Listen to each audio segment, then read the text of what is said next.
سورة النبأ. أعوذ بالله من الشيطان الرجيم. بسم الله الرحمن الرحيم. عما يتساءلون.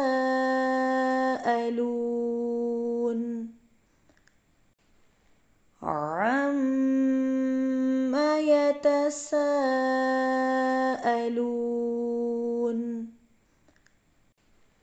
عما يتساءلون.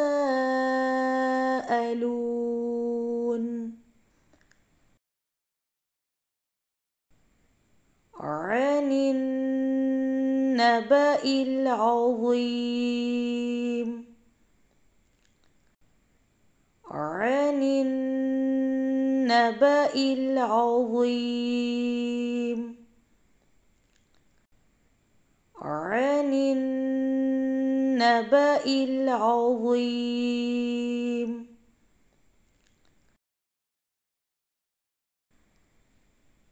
الذي هم فيه مختلفون. الذي هم فيه مختلفون. الذي هم فيه مختلفون.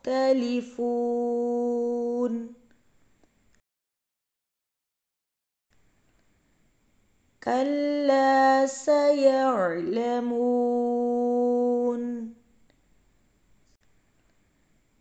كلا سيعلمون.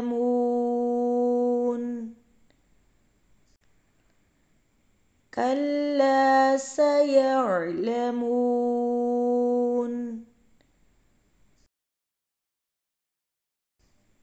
ثم كلا سيعلمون. ثم كلا سيعلمون. ثم كلا سيعلمون.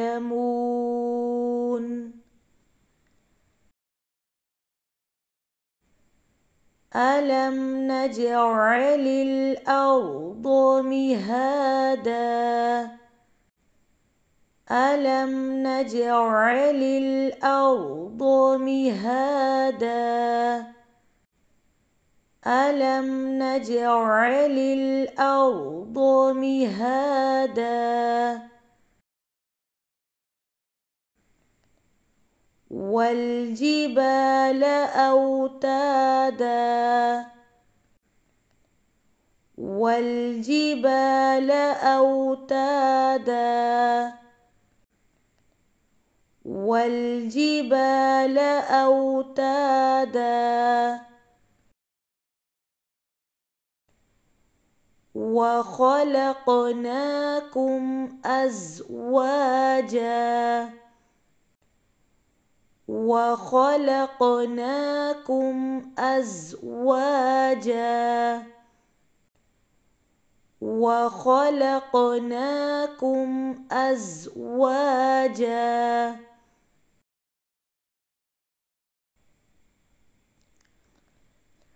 وجعلنا نومكم سباتا. وجعلنا نومكم سباتا. وجعلنا نومكم سباتا. وجعلنا الليل لباسا. وجعلنا الليل لباسا. وجعلنا الليل لباسا. وجعلنا النهار معاشا وجعلنا النهار معاشا وجعلنا النهار معاشا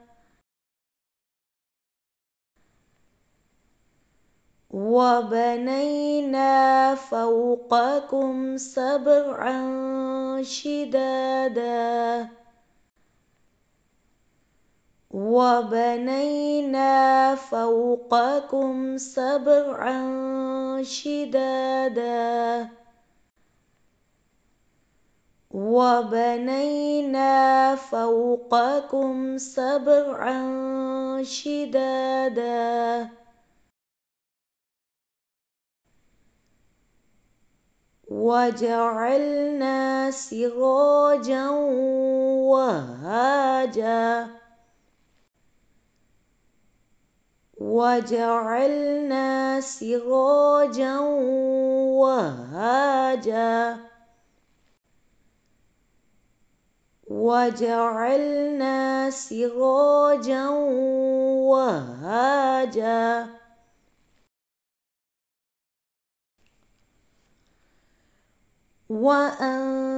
وأنزلنا من المعصرات ماء ثجاجا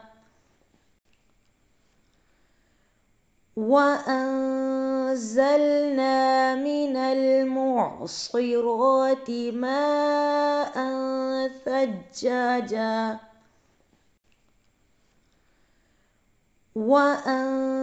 وأنزلنا من المعصرات ماء ثجاجا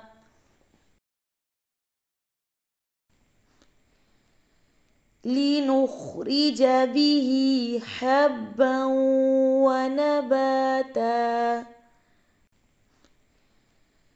لنخرج به حبا ونباتا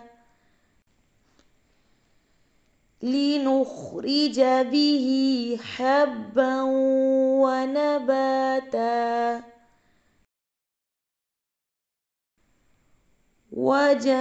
وجنات ألفافا وجنات ألفافا وجنات ألفافا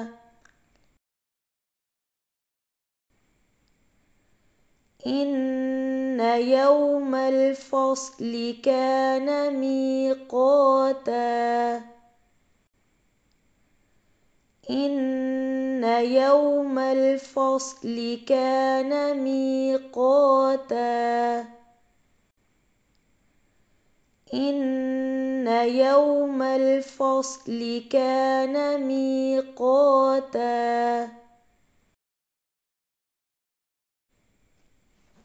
يوم ينفخ في الصور فتأتون أفواجا يوم ينفخ في الصور فتأتون أفواجا يوم ينفخ في الصور فتأتون أفواجا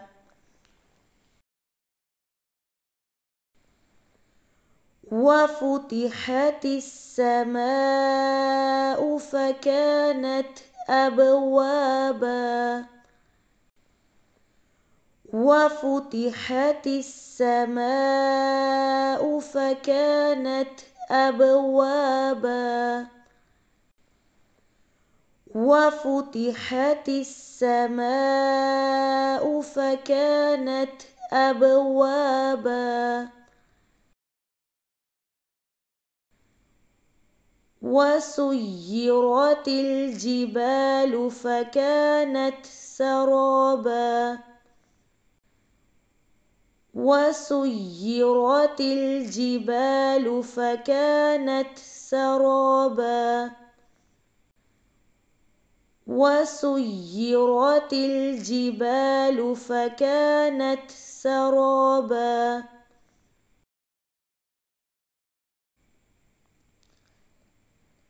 إن جهنم كانت مرصادا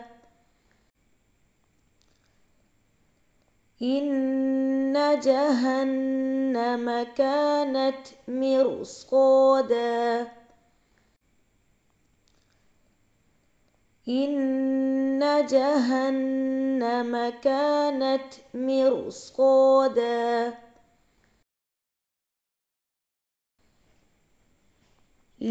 للطاغين مآبا للطاغين مآبا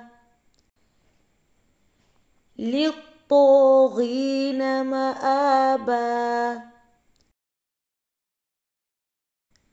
لابثين فيها أحقابا لابثين فيها أحقابا لابثين فيها أحقابا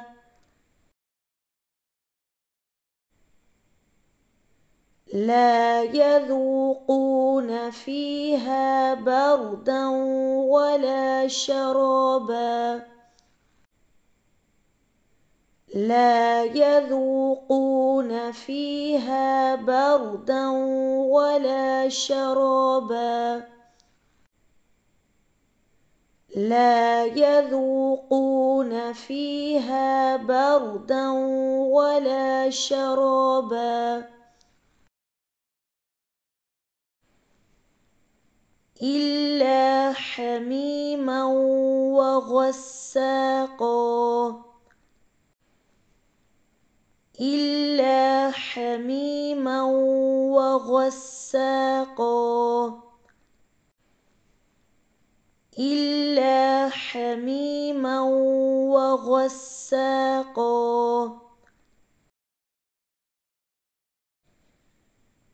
جزاء وفاقا جزاء وفاقا جزاء وفاقا إنهم كانوا لا يرجون حسابا إنهم كانوا لا يرجون حسابا إنهم كانوا لا يرجون حسابا وكذبوا بآياتنا كذابا وكذبوا بآياتنا كذابا وكذبوا بآياتنا كذابا وكل شيء أحصيناه كتابا وكل شيء أحصيناه كتابا وكل شيء أحصيناه كتابا فذوقوا فلن نزيدكم إلا عذابا فذوقوا فلن نزيدكم إلا عذابا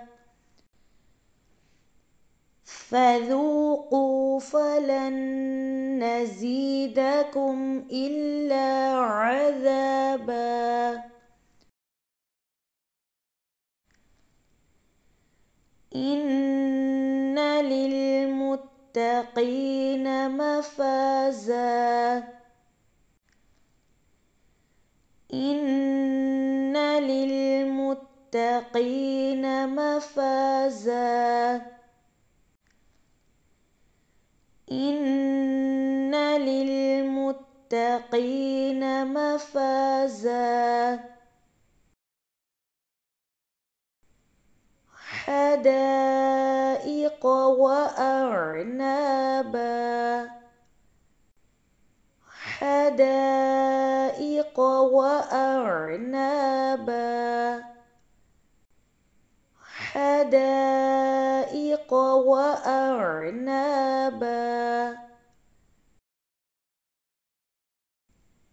وكواعب أترابا وكواعب أترابا وكواعب أترابا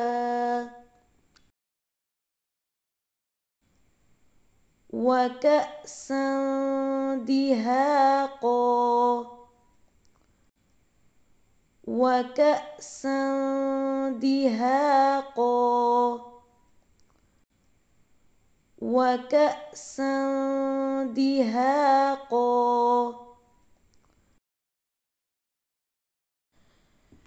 لا يسمعون فيها لغوا ولا كذابا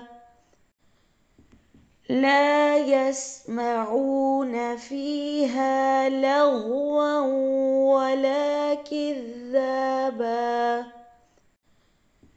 لا يسمعون فيها لغوا ولا كذابا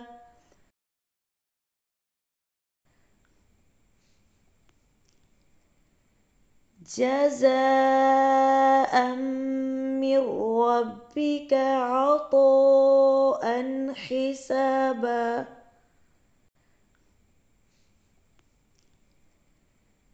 جزاء من ربك عطاء حسابا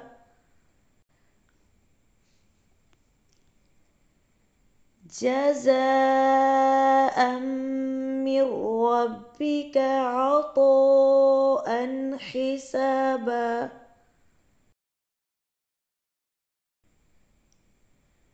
رب السماوات والأرض وما بينهما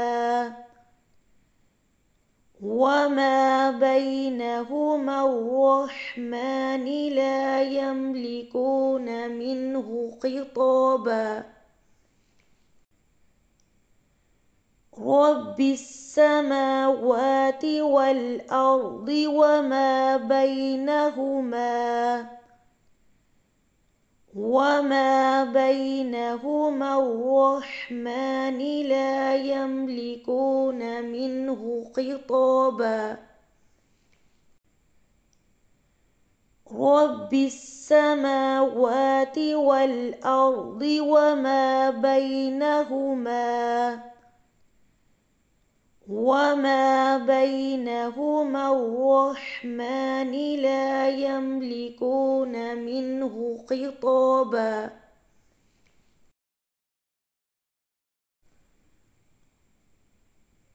يوم يقوم الروح والملائكة صفا لا يتكلمون إلا من أذن له الرحمن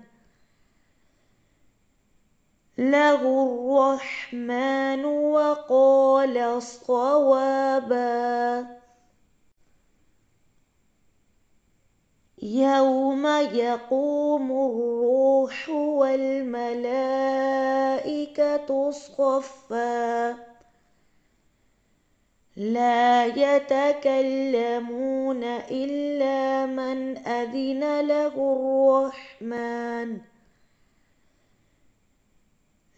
الرحمن وقال صوابا. يوم يقوم الروح والملائكة صفا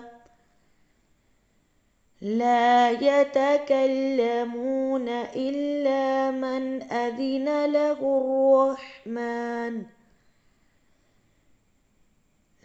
الرحمن وقال صوابا.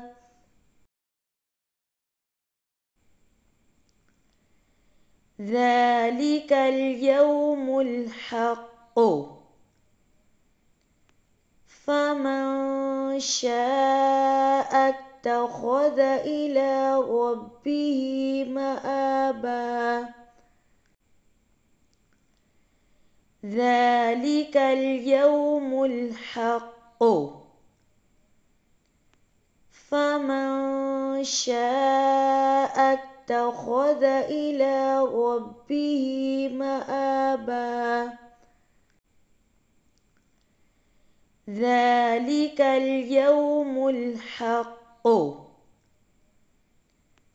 فمن شاء اتخذ إلى ربه مآبا. إنا أنذرناكم عذابا قريبا يوم ينظر المرء ما قدمت يداه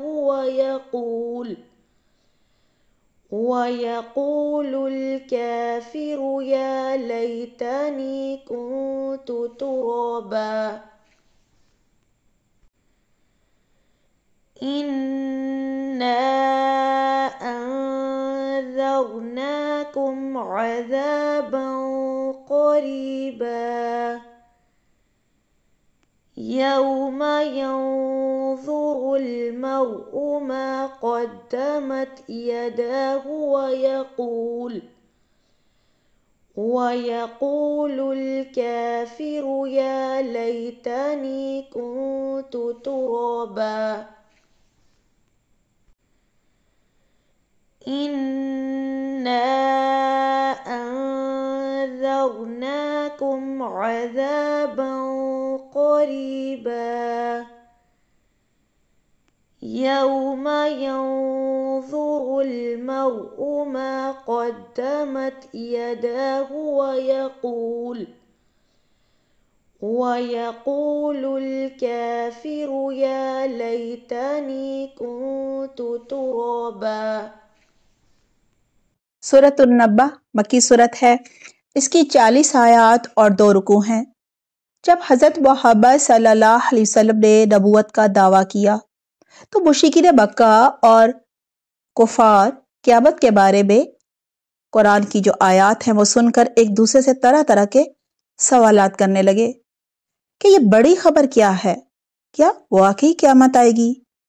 क्योंकि मुशरिकीन मक्का का अकीदा यानी उनका ईमान, उनकी सोच ये थी कि हम मरकर मट्टी के साथ मिलकर मट्टी बन जाएंगे, कोई क़यामत नहीं आएगी, कोई दूसरी जिंदगी नहीं होगी। वो एक दूसरे से पूछा करते थे, क्या वाकई क़यामत आएगी? क्या ये नबूवत का दावा सच्चा है? क्या मोहम्मद सल्लल्लाहु अलैहि वसल्लम वाकई अल्लाह के रसूल हैं? कुरान अल्लाह का कलाम है। फिर कोई कहता मोहम्मद सल्लल्लाहु अलैहि वसल्लम अल्लाह के रसूल नहीं बल्कि जादूगर हैं, तो कोई कहता नहीं वो तो शायर हैं, काहिन हैं, और कोई कहता वो तो गुजरे हुए लोगों के वाक़यात, कहानियां और उनके किस्से सुनाते हैं। ये कुरान बिल्कुल अल्लाह का कलाम नहीं है। फिर वो बाहम एक दूसरे से कहते, भला ये कैसे मुमकिन हो सकता है कि हम मरकर दोबारा जिंदा कर दिए जाएं? अल्लाह सुब्हाना तआला सूरत उन-नब्बा में ان انکار کرنے والے کافروں اور مشرکوں کو ان کے سوالات کے جواب دے رہے ہیں کہ ذرا پہلے میری کائنات پر غور و فکر تو کرو، مجھے تو پہچانو، میری معرفت تو حاصل کرو، میری کاریگری، میری قدرت کی بے شمار بکھری نعمتوں کو تو دیکھو، پہلے تمہارے لیے کیا کیا سجایا ہے، زمین کو فرش اور آسمان کو محفوظ چھت بنایا، زمین میں پہاڑوں کو میخوں کی طرح یعنی کیلوں کی طرح ٹھونک دیا تاکہ زمین ہلے جلے نہ، اور تم آرام سے اس پر اپنے تمام کام کر سکو۔ پھر آسمان سے پانی برسا کر زمین سے تمہارے لیے کیا کیا اناج نکالے، کیا کیا پھل اور سبزیاں پیدا کی، جانوروں کے لیے چارہ نکالا، تمہارے رزق کا انتظام کیا، سمندر، دریا، نہریں اور آبشاریں بہا کر تمہارے لیے پانی کا انتظام کیا۔ اسی طرح سورج، چاند، ستارے تمہاری خدمت میں لگے ہوئے ہیں۔ کائنات کا سارا نظام اللہ سبحانہ تعالیٰ تن تنہا بالکل اکیلے چلا رہا ہے۔ اللہ سبحانہ تعالیٰ نے ہر چیز با مقصد بنائی ہے، یعنی اس کے بنانے کی کوئی نہ کوئی وجہ ہے۔ کائنات کی یہ سب چیزیں تمہاری ضرورتوں کو پورا کرنے کے لیے پیدا کی گئی ہیں۔ اسی طرح اللہ سبحانہ تعالیٰ نے انسان کو اپنی عبادت کے لیے بنایا ہے۔ اللہ سبحانہ تعالیٰ کی اطاعت کرنا یعنی ہر بات اللہ کی، ہر اللہ کا حکم ماننا اللہ کی عبادت ہے۔ ہر سنت پر عمل کرنا اللہ کی عبادت ہے۔ دنیا میں انسان کے کیے گئے ہر کام کا قیامت کے دن حساب ہوگا۔ یہ دنیا کی زندگی جو ہے وہ ایک ایگزامینیشن ہال ہے، یعنی امتحان گاہ ہے۔ یہاں ہم سب دنیا کا پرچہ دے رہے ہیں۔ اس پرچے کا رزلٹ یعنی نتیجہ قیامت کے دن نکلے گا۔ اس دن ہر ایک کا فیصلہ کر دیا جائے گا کہ اسے جنت میں رہنا ہے یا جہنم کی آگ میں جلنا ہے۔ قیامت کا دن بڑا ہی سخت دن ہوگا، جس دن پہلا سور پھونکا جائے گا تو سب مر جائیں گے، دوسرا سور پھونکا جائے گا تو سب زندہ ہو کر حشر کے میدان کی طرف بھاگیں گے، جہاں ان کا حساب کتاب ہوگا۔ ترازو رکھے جائیں گے، ان کے اعمال کا بھی وزن ہوگا، وہ تولے جائیں گے۔ اس دن پہاڑ ریت کی طرح ریزہ ریزہ ہو جائیں گے، آسمان پھٹ جائیں گے، آسمانوں میں بے شمار دروازے بن جائیں گے، فرشتے آسمانوں سے زمین پر اتر آئیں گے، لوگوں کو ان کے اعمال نامے یعنی دنیا میں کیے گئے پرچے تھما دیے جائیں گے۔ جن کے اعمال یعنی کام نیک ہوں گے، انہوں نے اللہ رسول کو مانا ہوگا، اللہ کے ہر حکم پر اور رسول اللہ صلی اللہ علیہ وسلم کی ہر سنت پر عمل کیا ہوگا، اس دن وہی کامیاب ہوں گے، بڑے ہی مزے میں ہوں گے۔ جنت میں ان کے لیے پھلوں سے بھرے باغات ہوں گے، طرح طرح کی نعمتیں ہوں گی، ہم عمر جوڑے ہوں گے، اور وہاں کوئی وہ لغو یعنی فضول بےہودہ ناپسندیدہ بات نہیں سنیں گے۔ ان کے لیے طرح طرح کے مشروبات ہوں گے یعنی ڈرنکس ہوں گی، وہ ہمیشہ ہمیشہ نہریں بہتی خوبصورت جنت میں رہیں گے، کبھی انہیں موت نہیں آئے گی، جبکہ کافر یعنی اللہ اور رسول کا انکار کرنے والے، اللہ اور رسول کی نافرمانی کرنے والے ہمیشہ ہمیشہ جہنم کی آگ میں جلیں گے۔ وہاں انہیں کھولتا پانی اور پیپ دی جائے گی، طرح طرح کے عذاب ملیں گے، کیونکہ انہوں نے دنیا میں قیامت کا انکار کیا تھا، دنیا میں ہی وہ کھوئے رہے تھے، اللہ اور رسول کو راضی کرنے کا کبھی انہیں خیال نہیں آیا تھا۔ وہ کیا تیاری کرتے، انہیں تو مر کر دوبارہ زندہ ہونے کا یقین ہی نہیں تھا۔ کہا کرتے تھے جب ہم مر جائیں گے تو ہماری ہڈیاں بوسیدہ یعنی پرانی ہو کر مٹی بن جائیں گی، یعنی مٹی میں مل جائیں گی، قبر کی مٹی میں گھل جائیں گی۔ حالانکہ قیامت کا آنا تو برحق ہے، یعنی قیامت ضرور آئے گی، جس کا علم صرف اللہ کو ہے، اور قیامت کے دن ہر ایک کا حساب ہوگا اس کے دنیا میں کیے گئے اعمال کے مطابق۔ آئیے سورۃ النبأ کا ترجمہ یاد کر لیتے ہیں۔ بسم اللہ الرحمن الرحیم۔ اما، کس چیز کے بارے میں؟ یتساءلون، وہ ایک دوسرے سے سوال کر رہے ہیں۔ عن النبأ العظیم، اس خبر کے بارے میں جو بڑی ہے۔ ان کے معنی ہے سے یا میں، اور النبأ یہ خبر کو کہا جاتا ہے، العظیم جو بڑی ہے۔ الذی وہ جو، ہم وہ، فیہ اس میں، فی میں نے میں اور ہی میں نے اس، مختلفون اختلاف کر رہے ہیں۔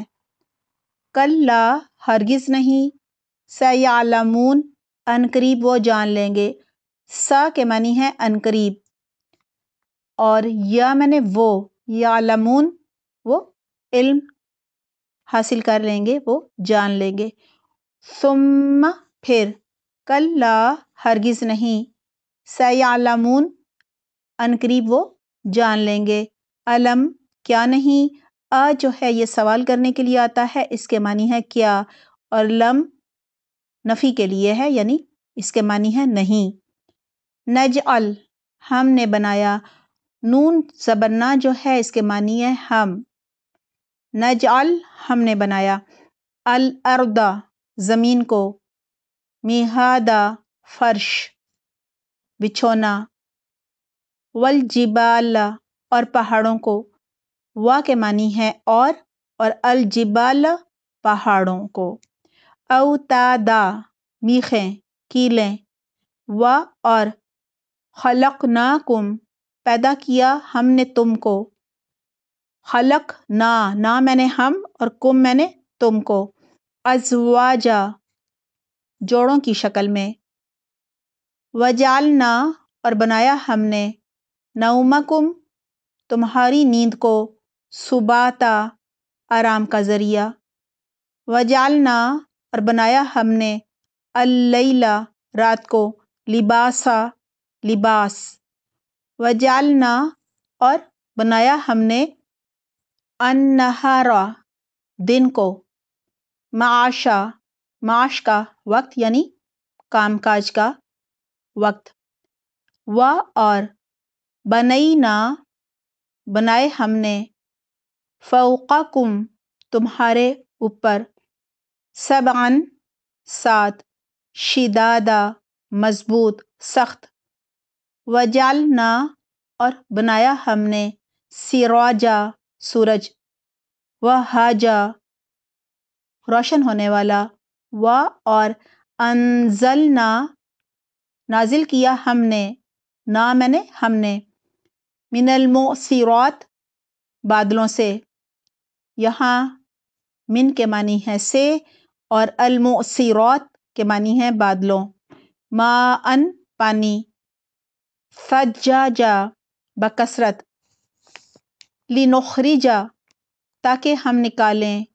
لی میں نے تاکہ اور نو کے معنی ہے ہم، نخرجا ہم نکالیں، بھی اس کے ساتھ، بی کے معنی ہے ساتھ اور ہی میں نے اس کے، حبن غلہ، و اور نباتن نباتات، و اور جناتن باغات، الفافا لپٹے ہوئے یا گھنے، ان بے شک، یوم الفصلی فیصلے کا دن، یوم دن کو کہتے ہیں اور الفصلی کے معنی ہے فیصلے، کانا ہے، میقاتن مقرر یہ وقت سے ہے، یوم جس دن، ینفخ پھونک مار دی جائے گی، فی الصور سور میں، فتأتون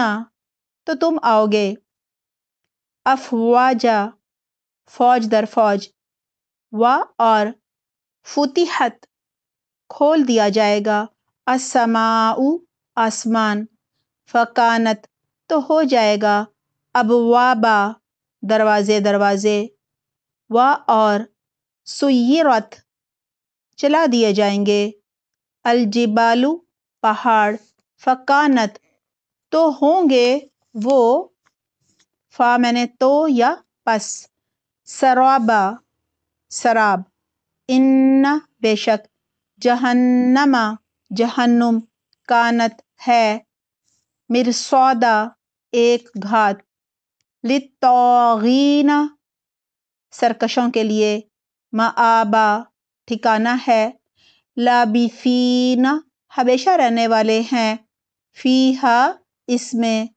احقابا مدتوں لا نہ یذوقون وہ چکھیں گے فیہا اس میں بردن کوئی ٹھنڈک ولا اور نہ شرابا پینے کی چیز الا مگر حمیمن کھولتا پانی و اور غساقا زخموں کا دھون جزاءً بدلہ ہے جزا ہے وفاقا پورا پورا انہم بے شک وہ کانو وہ تھے لا یرجون نہ امید رکھتے تھے حساباً حساب کی و اور کذبوا انہوں نے جھٹلایا بآیاتنا ہماری آیات کو کذابا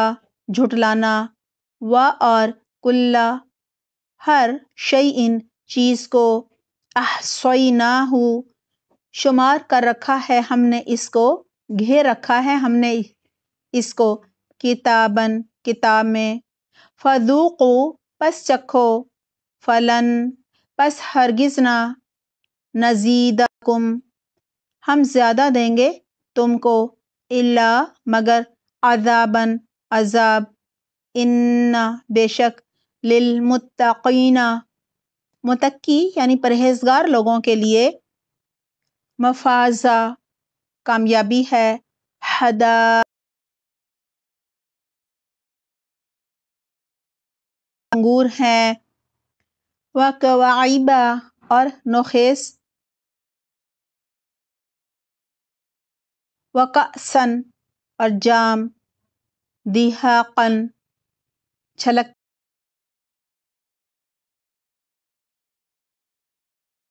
فیہا اس میں لغون کوئی لغو بات کوئی بیہودہ بات جھوٹی بات جزاءً بدلہ ہے من ربک تیرے رب کی طرف سے عطاءً بدلہ بخشش بے حساب رب السماواتی جو رب ہے آسمانوں کا والارضی اور زمین الرحمن ان دونوں کے درمیان ہے رحمان نہ مالک ہوں گے منہ اس سے خطاباً بات کرنے کی یوم جس دن روح یعنی روح الامین والملائکۃ اور فرشتے یتکلمون نہ کلام کر سکیں گے نہ بات کر سکیں گے الا مگر من جس کو رحمان اس کے لیے رحمان و اور قال وہ کہے صواباً درست بات ذالک یہ ہے الیوم الحق دن برحق فمن پس جو کوئی شاء چاہے اتخذ بنا لے الی ربہ اپنے رب کی طرف مآبا ٹھکانہ انا بے شک ہم نے انذرناکم خبردار کیا ہم نے تم کو عذاباً قریبا قریبی عذاب سے یوم جس دن ینظر دیکھے گا المرء انسان ما جو قدمت آگے بھیجا یداہ اس کے دونوں ہاتھوں نے و اور یقول الکافر، کہے گا کافر، یا لیتنی، اے کاش کہ میں ہوتا ترابن، مٹی، خاک،